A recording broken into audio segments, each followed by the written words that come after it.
I'm 31 now, and I thought my life was finally settling down. Married for 3 years, house in the suburbs, steady job, decent friends. Nothing fancy, just stable.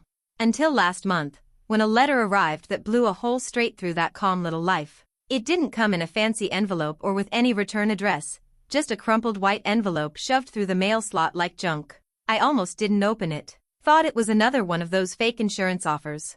But something about the handwriting, it looked familiar. A little shaky, but I knew that scrawl. My hands went cold as I opened it. The first sentence was short, "I know your secret." My blood went icy. There was no name, no signature, just a paragraph below it, written in jagged handwriting. It said that someone close to me had been lying for years, and that I wasn't who I thought I was. That if I wanted the truth, I needed to meet the sender at a specific address downtown. That night. Alone. My mind spiraled. At first, I thought it had to be some scam or prank. But deep down, I knew it wasn't. The handwriting was too real. The address? An abandoned bookstore in a part of the city I hadn't been to in a decade. A place tied to a part of my life I never really talked about. I didn't tell my husband. I didn't tell anyone. I just waited until he went to bed, grabbed my coat, and slipped out of the house. Something told me this wasn't going to be just a random warning or an empty threat. Something was coming. And I wasn't ready. The address led me to a narrow alley I hadn't walked down since I was a teenager. I used to come here when I needed to be alone, to think. It had changed, more graffiti, more broken windows, but the bones of the old neighborhood were still there. And at the end of the alley stood the old bookstore, half its sign missing, the windows blacked out. I half expected to find the place boarded up, but when I reached for the door, it creaked open before I touched it. That was the first sign something wasn't right. The air inside was heavy, like the kind of damp you get in basements no one's entered in years. The lights were dead, but a single lantern flickered in the back, casting long shadows over the dust-covered shelves. I took a step in, and the door shut behind me. No wind. No breeze. Just a heavy, deliberate thud. That's when I saw her, an old woman sitting on a wooden stool in the back corner, next to a table that held a stack of faded photographs and a worn-out manila folder. Her face was thin, tired, but her eyes were familiar. She didn't speak at first, just watched me as I walked in, every step echoing like a warning. Then, in a voice that sounded more like gravel than a whisper, she said my name. My real name. Not the one on my birth certificate. Not the one I'd grown up with. But a name I hadn't heard in over 20 years. The name I was given before I was adopted.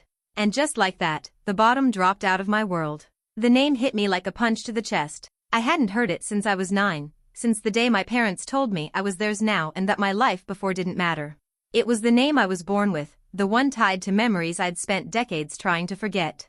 And yet, this woman, this stranger in the bookstore, had just brought it roaring back like it had never left. She slid the manila folder toward me. I didn't touch it. My legs felt locked in place, my hands cold and shaking. But she kept staring at me, calm, like she'd been preparing for this moment for years. She finally spoke again. Said she used to work at the group home I lived in before the adoption. Said she'd stayed quiet for decades, out of fear, out of guilt, but now that she was dying, she couldn't take the secret with her. Then she opened the folder and showed me a photo.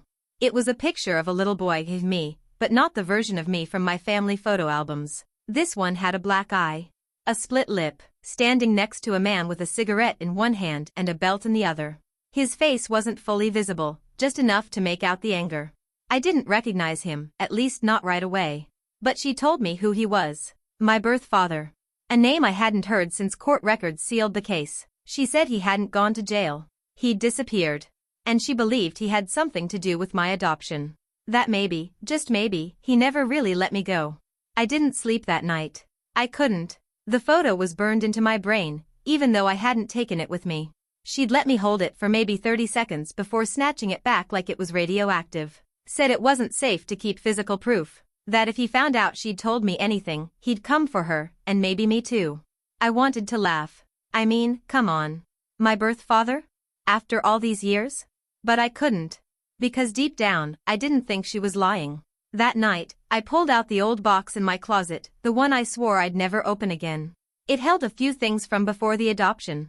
Mostly drawings, some hospital bracelets, and a single, grainy photo from the group home. A birthday party, I think. Kids everywhere. A cake. Balloons. And in the background, half hidden behind a doorway, was a man. I'd seen the photo 100 times and never noticed him before.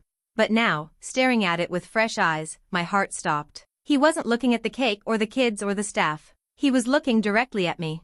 And smiling. Not the kind of smile that says, "I'm proud of you." Not the warm kind. It was calculated. Cold. Like he was planning something. That was the moment I knew the bookstore woman was telling the truth. Someone had been watching me for years. The next morning, I did something I hadn't done in over a decade. I called my adoptive parents. We weren't exactly estranged, but things had been distant for a long time. We had the kind of relationship built on birthdays and polite small talk, not real honesty. But I needed answers. And I figured if anyone knew the truth about my past, it'd be them. I didn't bring up the photo or the letter right away. Just asked some vague questions about the adoption. Where it happened. Who was involved. My mom was quiet. My dad? He tried to play it cool, but I could hear it in his voice, nerves. He said it was a closed adoption. That the agency was obscure. That I should be grateful. Grateful. That word settled in my chest like a weight. After we hung up, I drove to their house. I hadn't been there in over 2 years, and everything was exactly the same. The same scratch on the mailbox. The same wind chimes. But when my mom opened the door, she looked older. Tired. Like she'd aged 5 years in the last 2. I told her I needed to see my childhood room. She hesitated, then stepped aside. The room was dusty, untouched, like a shrine to a version of me they missed. But it wasn't what was in the room that mattered, it was what wasn't. There used to be a small door in the back of the closet. One I'd tried to open 1,000 times as a kid but was always told was just for insulation. But now? The door was slightly ajar. And on the other side? A room I never knew existed. The hidden room was barely bigger than a pantry, walls unfinished, pipes exposed, the air thick with dust and the faint smell of mildew. But what caught my eye immediately was the wooden box sitting in the center of the floor. It wasn't big, maybe the size of a toolbox, but there was something carved into the lid. My birth name. The one the woman from the bookstore had said out loud. I dropped to my knees, heart pounding, and opened it. Inside were dozens of old papers, medical records, case files, scribbled notes, some photos. Not of me. Of other kids. Some of them with bruises. Some with notes like rehomed or removed. My hands were shaking so badly I nearly dropped it. There was even a file labeled with my name, my full birth name, and the words property transfer typed across the top. Property. Like I was something bought. That's when I heard footsteps in the hallway behind me.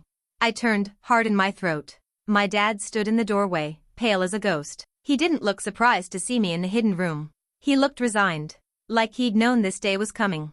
And all he said was, "You weren't supposed to find that." My mouth went dry. I couldn't move, couldn't speak. My dad didn't come any closer. He just stood there, eyes on the box like it might explode. I finally asked him, "What is this?" He let out a long, tired breath and said something I'll never forget. "We didn't adopt you. We bought you." Just like that. No emotion. No apology. He said my birth father had been involved with people who arranged under-the-table adoptions. The kind that didn't go through any official agency. My parents had struggled for years to have children. They were desperate. They knew it wasn't legal, not completely, but they told themselves it was for the best. They thought they were saving me. He said when they first met the man, my father, he didn't seem dangerous. Just off. He handed over paperwork, said I'd been through a lot, and that it was better if they didn't ask questions. They paid him in cash. A lot of it. He disappeared right after. For years, they convinced themselves it was over. That I was safe. That I'd forget. But he'd been sending letters. Warnings. Demands. My parents never told me. They thought ignoring him would make him go away. Now, with that box in front of me, I realized he never went away. He just waited. Watched. And now he wanted me back. I left my parents' house without saying another word. Drove until my hands stopped shaking and my head stopped spinning. I ended up in a motel 2 towns over, one of those anonymous places where no one asks questions. I didn't sleep. I just sat with the box, going through every page, every photo, every scrap. One thing stood out, a note scribbled on the back of a receipt. It looked like coordinates, followed by a date, just 4 days from now. The handwriting matched the letter I got in the mail. This wasn't over. It was escalating. That night, back home, I did something I should have done years ago. I tore apart our basement. I needed to know if he'd been watching from the shadows, literally. My gut told me he hadn't just disappeared. I always had a feeling someone had eyes on me, even as a kid. Paranoia? Maybe. But I trusted it now. In one corner, behind a false panel in the wall, I found a narrow crawlspace. Inside, there were cigarette butts, old food wrappers, a torn, water-damaged photograph of me at age 10, taken from outside the house. He had been there, living in the walls, watching me. Not just once. For years. I went to the police. I brought the photo, the receipts, the files. They took copies, filed a report, but I could tell they didn't believe me. Not fully. To them, it was probably just the rantings of someone unraveling. And maybe I was. But I knew what I'd seen. What I'd felt. They said they'd send someone by to patrol my street. That was it. That night, I bolted every door, every window. I didn't even turn off the lights. I sat on the floor with my back to the wall, staring at the front door, waiting for something, anything. Then at 3:12 a.m., my phone rang. No caller ID. I didn't answer. It rang again. And again. On the third ring, I picked up. Nothing. Just breathing. Then a whisper, "You found the room." My heart stopped. I said nothing. Then he said my full name, first, middle, and last. The one he gave me. And then, "It's time to come home." Click. I didn't go to work. Didn't talk to anyone. I just drove. The coordinates from the receipt led to a remote stretch of forest 2 hours outside the city. Nothing but trees, dirt, and silence thick enough to feel like a weight on your chest. I parked where the dirt road ended and walked, flashlight in hand, the box of papers in my backpack. After 20 minutes, I found it, a rusted-out trailer, windows shattered, door hanging off its hinge. It looked long abandoned, but the ground was fresh. Someone had been here. Recently. I stepped inside. And there it was. My childhood. In piles. Toys I remembered. A coat I lost when I was 8. Drawings. My drawings. Pinned on the walls. There were photos too, hundreds of them. All of me. From every stage of my life. School plays, grocery store visits, backyard barbecues. Most were taken from a distance. Through windows. Behind trees. Through cracks in fences. He had never stopped watching. Then I saw the journal. It was open on a table. Page after page filled with rambling thoughts, scratched out words, but one line kept repeating. He took you from me. He took you from me. He took you from me. There was no power, no phone, no trace of where he'd gone. Just a map. And a circle drawn around my house. With tomorrow's date. I ran. I didn't sleep. I didn't eat. I waited until daylight and went straight to the police, armed with everything, the photos, the journal, the trailer's location. This time, they listened. They put a detail on my street, questioned my parents, put out a trace on the phone number. But he never showed up. It's been 6 weeks, and still, nothing. No sightings. No calls. No more letters. But I know he's not gone. He's waiting. Somewhere. Watching. And I can't stop looking over my shoulder. Because now I know the truth. My life isn't what I thought it was. I was never rescued. I was taken from one kind of danger and handed over to another. And I don't think he's finished with me yet.